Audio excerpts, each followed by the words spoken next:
Coach Garner here from hockeytraining.com, and this week I want to answer the question that I get asked every single week on the Instagram lives and through every other channel that we have.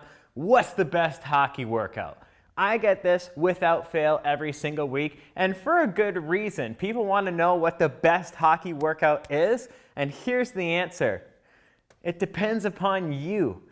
Your needs analysis is different than my needs analysis, is different than Kevin's needs analysis, is different than a player on your team's needs analysis.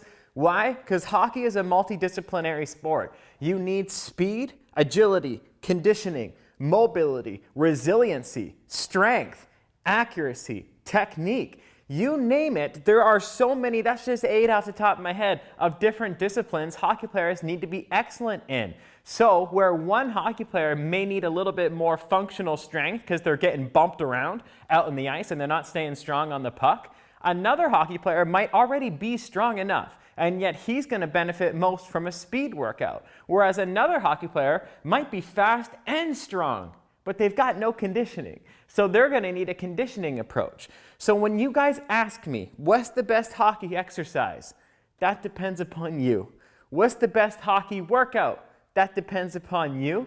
What daily routine should I do to become the best hockey player I can be? That depends upon you, because you may need a mobility exercise, another guy may need a strength exercise. You may need a strength-specific workout, whereas another guy may need an agility-specific workout. And lastly, when it comes to daily routines, you may have some individuals who are very bad at meal prep, and therefore they are going to need a meal prep routine to become a better hockey player, whereas there are other hockey players who may have a lot of psychological and emotional stress in their life, so they would benefit more from breathing routines and meditations and different rituals like this. So no matter what is happening in the world of sports science as it relates to hockey, I want you to always qualify the question through you. That's the difference between a quantification approach to coaching and a qualification approach to coaching.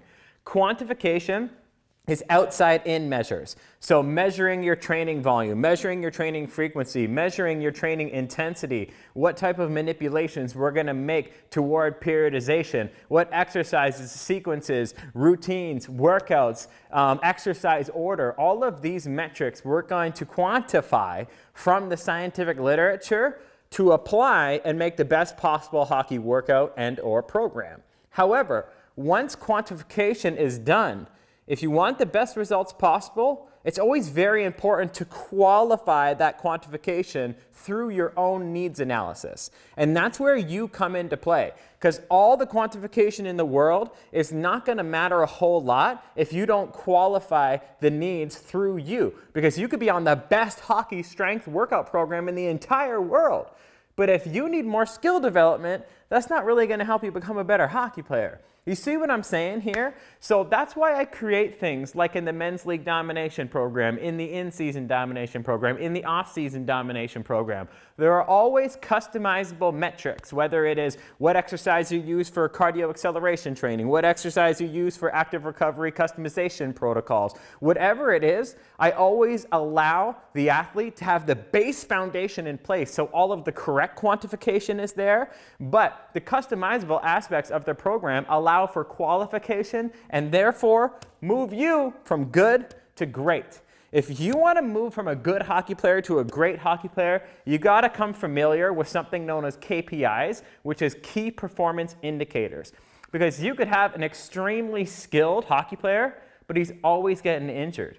So therefore, in the gym, things such as core stability, rotator cuff strength, these are going to build his resiliency and therefore become the #1 key performance indicator for that athlete. He's already phenomenal. He just keeps getting injured. So we need to build his resiliency. But we may have another athlete with unbelievable shot power, unbelievable puck handling skills, but he can't ever use those to his maximum ability because he's slow. So therefore, speed is his #1 KPI. So when you guys are asking me, what's the best thing for me? I want you to qualify what's the best thing for you through your existing needs analysis, and then use that needs analysis to create a key performance indicator for yourself. because you can create a context where all of these are going to be the #1 KPI specific for you. And when you identify that, you've now identified the key performance indicator that's going to move you from good to great and ultimately reach your hockey potential, because you're only as strong as your weakest link in the chain. Identify that weak link in the chain and you will identify what's the best hockey workout for you. Thanks so much for watching. As always, like and subscribe, and let me know what videos you'd like to see in the comment section below. Let's go.